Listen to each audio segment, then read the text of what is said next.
승리하는 복되하루가 되시기를 간절히 축원을 드립니다. 꽤나 된 이야기이긴 하지만 서울의 어느 노원구의 한 횡단보도 근처에서 갑자기 어떤 한 60대 여인이 의식을 잃고 쓰러지게 되었습니다. 그런데 그때 마침 지나가던 시내버스 기사가 이 광경을 보고 버스를 세우고 그리고 그 여인에게 달려가서 심폐소생술을 하기 시작합니다. 그리고 그래서 이제 놀란 다른 승객들은 뭐 119에 전화하기도 하고요. 또 시내버스 기사가 내려가서 심폐소생술을 한 2, 3분 동안 하게 되자 그러자 여인은 다시 잃었던 호흡이 다시 회복되었고 버스 안에 있던 승객들은 아무도 불평하지 않고 그 광경을 그냥 지켜보긴 했습니다. 결국 이 여인은 다시 소생하게 되었고 의식이 돌아왔고요. 그리고 또 119에서 도착하자 이 버스 기사는 다시 버스를 타고 운행을 하기 시작하고 그리고 그 여인은 살아나게 된 것이죠.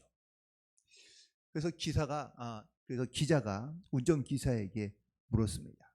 어떻게 이렇게 즉각적으로 반응하고 또 그렇게 할 수 있었느냐라고 물었더니 그 기사가 말하기를 한 달에서 한 번씩 이렇게 심폐소생에 대한 그 산업안전보건교육을 받는데 그 광경을 보자 머리에서 아는 것이 생각나서 그래서 즉각적으로 내려가서 하게 되었다라는 겁니다. 몸이 반응하게 되었다라는 것을 말하고 있는 것이죠. 안다는 것은 이런 의미가 있는 것 같습니다. 우리가 하나님의 말씀을 알고 하나님을 안다고 말하지만 그 아는 것이 내 어쩌면 삶에서 혹은 모습에서 이렇게 즉각적인 반응으로 나오는 것이 바로 이게 알미라고 말하는 것이죠. 예수님께서 비유로 말씀하신 선한 사마리아인의 비유가 바로 알미, 즉각적으로 반응해서 나오는 그러한 모습인 것을 말하게 됩니다. 강도를 만난 사람이 내 사경을 헤매며 죽어가고 있을 때 제사장과 레위인도 그를 보았지만 그들도 머리는 그 사람을 도와야 된 것은 알지만 실제로는 도울 수 없었습니다. 물론 많은 이유가 있죠. 제사장이라 피를 만지면 안 되고 또한 피를 만지게 되면 부정하게 되어 제사를 드릴 수가 없기 때문입니다. 하지만 그들이 간구하고 있는 것 하나는 바로 하나님께서 가장 귀하게 여기는 생명, 이 생명을 그들은 거룩한 것으로 귀한 것으로 여기지 아니했다라는 사실이었죠.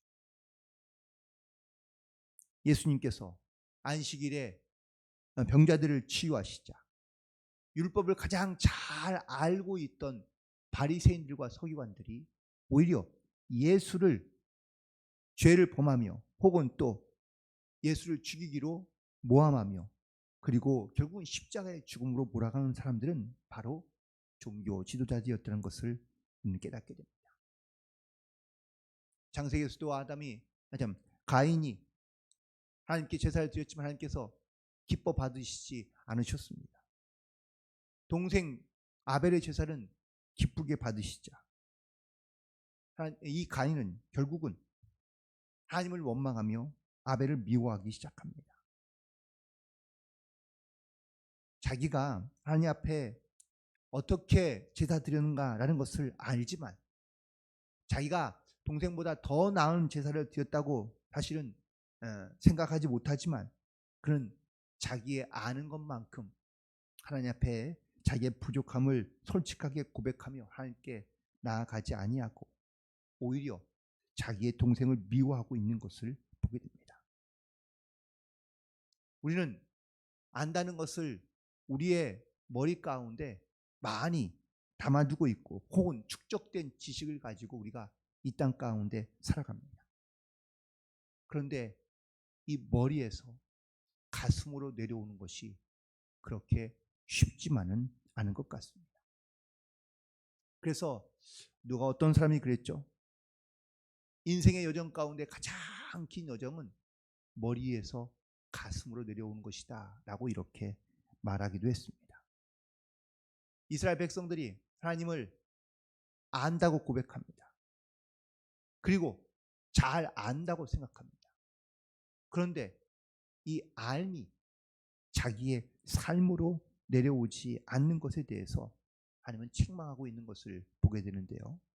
오늘 본문에 있는 말씀 2절에 보니까 그들이 장차 내게 부르짖기를 나의 하나님이여 우리 이스라엘이 주를 아나이다 라고 고백하고 있는데, 정작 이스라엘 백성들은 주님을 알긴 하지만 그 알을 자기의 삶으로 나타내지 못하고 있는 이러한 어리석은 모습을 갖고 있다고 말씀하고 있습니다. 우리도 주님을 알며 또한 우리도 역시 주님을 안다고 고백합니다. 그런데 우리는 이 십자가의 보혈의 은혜로 우리를 구원하신, 또한 우리를 택하신 그 주님의 그 사랑과 은혜에 대하여 우리는 알면서도 주님 말씀하신 말씀대로 우리는 행하지 못할 때가 많습니다. 주님은 우리에게 좁은 문으로 들어가라, 생명으로 인도하는 문은 좁은 길이니 험하고 협착하여 찾는 자가 적다고 말씀하십니다. 우리 예수님께서 하신 이 말씀이 물리적인 좁은 문을 말하는 것이 아님을 잘 알고 있습니다. 하지만 우리는 이런 예수님께서 말씀하신 좁은 문으로 주님의 뜻 가운데 행하며 또한 주님이 말씀하신 것을 잘 알고 순종하지 못할 때가 많이 있다라는 겁니다. 이스라엘 백성들이 하나님을 잘 알며 또한 그래서 하나님을 잘 섬기기 위해서 그들이 아름다운 제단을 만듭니다. 하나님께서 이스라엘 백성들에게 제단을 만들라고 명하신 적이 없습니다. 그런데 이스라엘 백성들은 아름다운 제단을 만들고 높은 곳에 제단을 크게 세웁니다. 이유가 뭘까요? 제사하기 위해서입니다.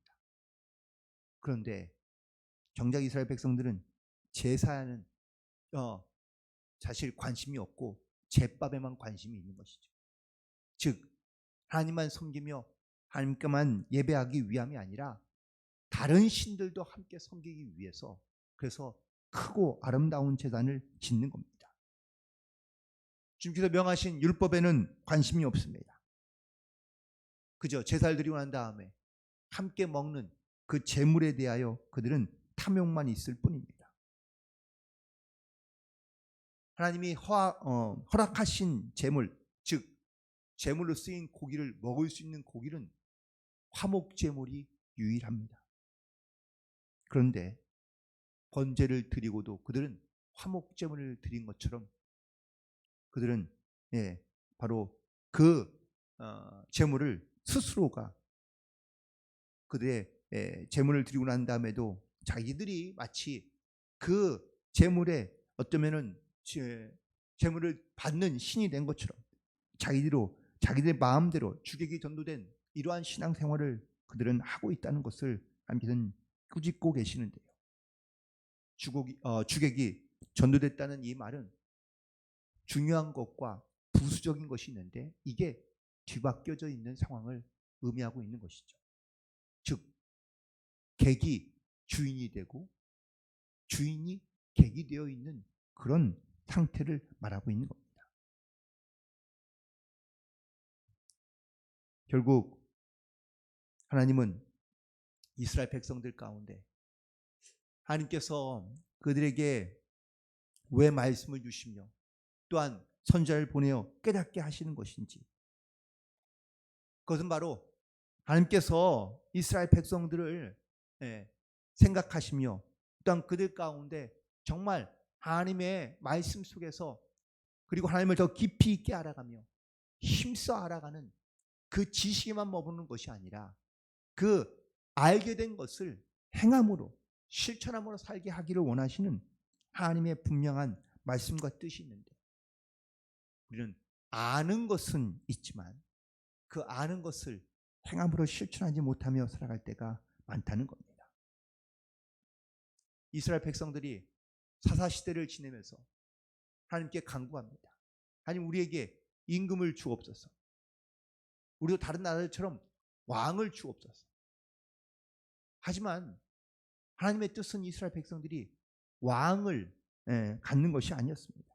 오히려 이 왕이 정치하는 그런 시대를 맞이하게 되면 너희 나중에 다 파멸하게 될 것이다라고 하나님께서 분명히 말씀하십니다. 경고하십니다. 하지만 이스라엘 백성들은 자기들의 생각을 꺾지 않습니다. 결국 하나님은 이 이스라엘의 요구를 받아들여 왕을 세웁니다. 사울 왕, 다윗 왕, 그리고 솔로몬 왕. 그래도 여기까지는 괜찮은데 솔로몬 왕이 지나면서 이스라엘 나라는 분단됩니다. 남과 북으로 나뉘게 되고요. 북이스라엘은 200년 동안 존속하게 되는데 왕이 200년 동안 19명이 바뀝니다. 남쪽 나라는 약 한 340년 정도 존속하지만 역시 그렇게 많은 왕들이 나와 오히려 이스라엘이 분열되기만 하는 것을 보게 됩니다. 결국 하나님을 알긴 알지만 하나님의 뜻이 어디 있는지 또한 하나님의 뜻 가운데 순종하기보단 자기들이 주인이 되어 자기 삶을 다스리려 하고 자기 뜻대로 행하려 할 때마다 마치 주객이 전도된 이러한 상황 가운데 하나님의 이스라엘 백성들이 살아가고 있는 것을 보게 됩니다. 우리는 과연 하나님을 얼마나 알고 있는 걸까요? 오늘 이 호세아 선지자가 활동하고 있는 이 시대에는 바로 육적으로는 가장 평안하며 안정적인 삶을 살아가고 있는 북이스라엘의 시대였지만 오히려 이 영적으로는 주객이 전도된 그러한 상황 가운데 놓여 있는 영적으로는 가장 침체되거나 혹은 또 억눌린, 그래서 하나님을 안다고 말하지만 하나님을 전혀 알지 못하며 하나님의 뜻대로 행하지 못하고 있는 이러한 영적인 주객이 전도된 상황인 것을 보게 됩니다. 결국 이스라엘은 하나님이 말씀대로 순종하는 것이 아니라 그들은 영적으로 점점점 죄를 지으며 인간적인 생각과 또한 인간적인 욕망 가운데 빠져 살아가고 있는 것을 보게 됩니다. 시대적으로 봤을 때에도 종교가 타락할 때 나타나는 대표적인 현상 중에 하나가 바로 건물은 화려해지며 의식은 성대해진다라는 사실입니다. 지금 북이스라엘 백성들은 성전을 아름답게 짓는 것을 그는 좋아합니다. 그리고 크게 짓고 화려하게 짓는 것을 좋아합니다. 하지만 하나님은 그걸 기뻐하는 분이 아니었다는 사실이죠. 수많은 제물을 드리고 수많은 제사를 드리면 하나님이 기뻐하실 것이라고 생각하지만 하나님은 수많은 제물과 그리고 제사를 기뻐하지 아니하시며 하나님을 순종하는 자를 기뻐하신다고 말씀하고 계시는 줄로 믿습니다. 결국 우리는 어떻게 하나님을 알고 있으며 또한 우리는 어떻게 하나님을 아는 지식을 가지고 살고 있는지를 돌아봐야 될 줄로 믿습니다. 오늘 본문에 있는 말씀 속에서 하나님은 이스라엘 백성들이 나를 잊었다고 말씀하고 있습니다. 오히려 제단을 많이 만든 것이 그들을 범죄하게 만들었다고 책망하고 계십니다. 내가 율법을 10,000가지로 기록하였지만 그들은 이상한 것으로 여기고 있다고 말씀하고 있습니다. 우리가 하나님을 아는 것, 또 하나님을 아는 신앙, 우리가 그것은 바로 하나님이 내 삶의 진정한 주인 되심을 우리가 시인하고 고백하며 인정하며 또한 내가 하나님을 아는 것이 지식의 머리에 머물러 있는 것이 아니라 그것이 나의 행함으로 또한 행동으로 나타나야 될 줄로 믿습니다.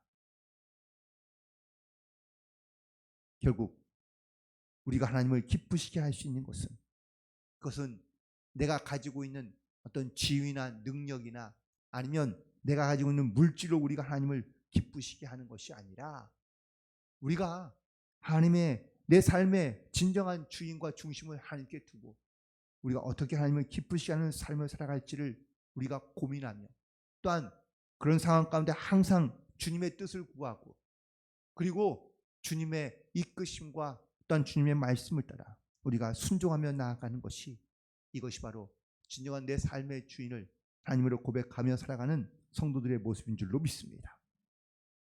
물론 내가 세상의 넓은 길, 편한 길이 있지만 내가 스스로 하나님의 말씀을 따라 이 좁은 길을 선택하며 살아가는 것이 힘들 수 있습니다. 어려울 수도 있습니다. 하지만 하나님을 아는 성도라면 우리가 주님의 말씀을 따라, 그리고 주님의 뜻을 따라, 그리고 하나님의 명령 가운데 순종하며 나아가는 것이, 이것이 바로 진정한 성도의 모습인 줄로 믿습니다. 오늘 본문에 있는 마지막 말씀을 보니까 이스라엘은 자기를 지으신 이를 잊어버리고 왕궁들을 세웠으며 유다는 견고한 성읍들을 많이 쌓았으나 내가 그 성읍들에 불을 보내어 그 성들을 삼키게 하겠다고 말씀하고 있습니다. 결국 하나님을 아는 지식이 없어 멸망에 가고 있는 이스라엘 백성들의 모습을 보게 됩니다. 문자적으로 하나님을 몰라서가 아닙니다. 그들은 머리로는 하나님을 알지만 하나님의 뜻과, 그리고 하나님의 우리를 부르신 이유와 또한 그 목적들을 그들은 올바로 알지 못하니 결국은 이렇게 하나님을 잊어버리고, 그리고 또한 하나님의 뜻 가운데 순종하지 못함으로 말미암아 이렇게 어려움과 혹은 또 이런 하나님의 진노와 심판을 받게 되는 것을 깨닫게 되며, 오늘 다시 한번 주님을 알며 또한 주님을 내 삶의 진정한 주인으로 우리가 믿음으로 고백하며 그 주님의 뜻을 따라 진정한 하나님의 명령한 말씀 가운데 믿음으로 순종하며 하나님의 거룩한 나라와 또한 그 뜻을 온전히 세워가는 그러한 믿음의 고백을 가지고 결단하며 나아가는 승리하는 하루가 되시기를 주님의 이름으로 간절히 축원을 드립니다. 기도하시겠습니다.